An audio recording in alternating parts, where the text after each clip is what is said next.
Trinidad was a Spanish colony for 300 years. So why do we speak English, have French street names, and use French Creole words? The answer is messier than you think.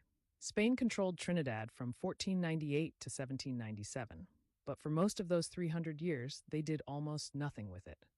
The island was underpopulated, underdeveloped, and ignored. By the 1780s, Trinidad had fewer than 3,000 people. Spain realized they were about to lose the island if they didn't do something fast. So in 1783, they issued the Cedula of Population. It was an open invitation to French Catholics from other Caribbean islands to come settle in Trinidad. And they came by the thousands. Here's where it gets interesting. These weren't just French people. They were French Creoles, white French planters fleeing the Haitian Revolution, free people of color. And they brought thousands of enslaved Africans with them.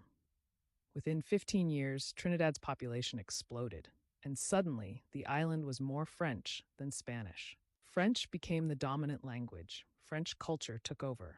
The Spanish were outnumbered in their own colony.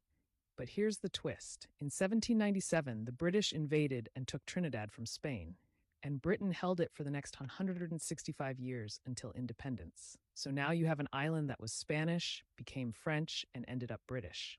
That's why we speak English as the official language. That's why our street names are French. Tragarete, Ariapita, Mucurapo, Marival. That's why we use French Creole words like lime, tabamagui, bacchanal. And that's why our carnival traditions, our music, our food, all have deep French Creole roots. Today, most Trinis don't even realize how much of our culture comes from those French planters who arrived in the 1780s and 90s.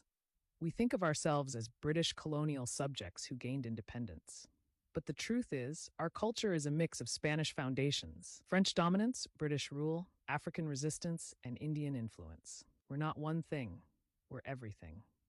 So here's the real question. Are we a former British colony, or are we something way more complicated than that? Drop a French Creole word you still use, comment your French last name, or tell me I'm wrong below. This mix is what makes us Trini.